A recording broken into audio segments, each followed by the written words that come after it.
ఇవాళ నేను కాలీఫ్లవర్ ఆవకాయ పట్టుకుంటున్నాను. దానికి ఒక అరకిలో ఉన్న కాలీఫ్లవర్ని తీసుకున్నాను.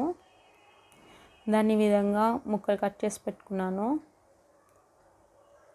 ఇప్పుడు కొంచెం వాటర్ని బాయిల్ అయిన తర్వాత గ్యాస్ ఆఫ్ చేసేసి ఇప్పుడు ముందుగా కట్ చేసుకున్న కాలీఫ్లవర్ ముక్కల్ని ఆ బాయిల్డ్ వాటర్లో వేసేసి ఒక 5 మినిట్స్ ఉంచి తర్వాత స్ట్రైన్ చేసుకుని తీసేసుకోవాలి పక్కకి ప్లేట్లోకి. ఇలా తీసుకున్న వాటిని ఒక 2 అవర్స్ వరకు ఎండలో పెట్టాలి.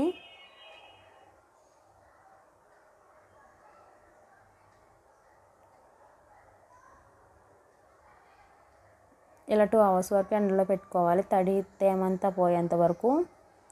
2 అవర్స్ తర్వాత ఈ విధంగా ఉన్నాయి ముక్కలు అనేవి. నాకు ఈ గిన్నెతో 3 గిన్నెలు మాత్రం ముక్కలు వచ్చినాయి. ఇప్పుడు అదే గిన్నెతో సగం కారం, 1/2 కప్ కారం వేసుకుని అలాగే 1/4 కప్పు ఆవపిండి వేసుకోవాలి.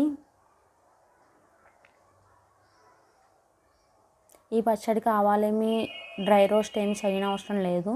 మామూలు ఆవాలే ఇలా పొడి కింద చేసుకోవాలి మెత్తగా. అలాగే 1/4 కప్పు సాల్ట్,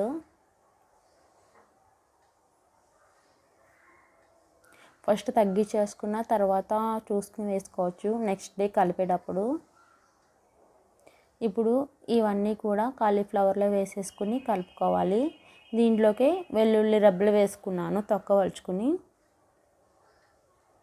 ఇవన్నీ బాగా కలిసేటట్టు కలుపుకోవాలి.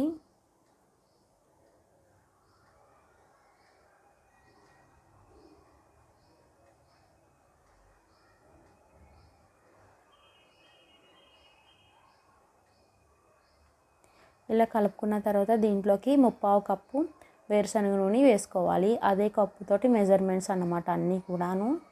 మనం ఏ కప్పుతో అయితే కాలీఫ్లవర్ ముక్కలు అవన్నీ తీసుకున్నామో ఆ కప్పుతోటే కారం అవన్నీ కూడా కొలుచుకోవాలి. అలా అయితేనే మనకి సింపుల్గా ఉంటుంది.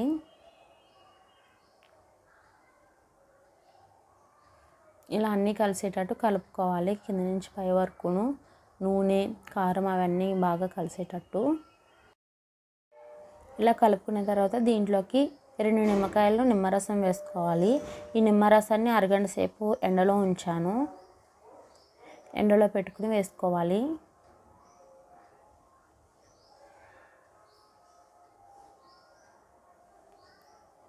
ఇలా అన్నీ బాగా కలుపుకోవాలి.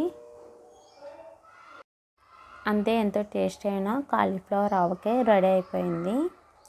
ఇది ఒక 6 మంత్స్ వరకు నిల్వ ఉంటుంది.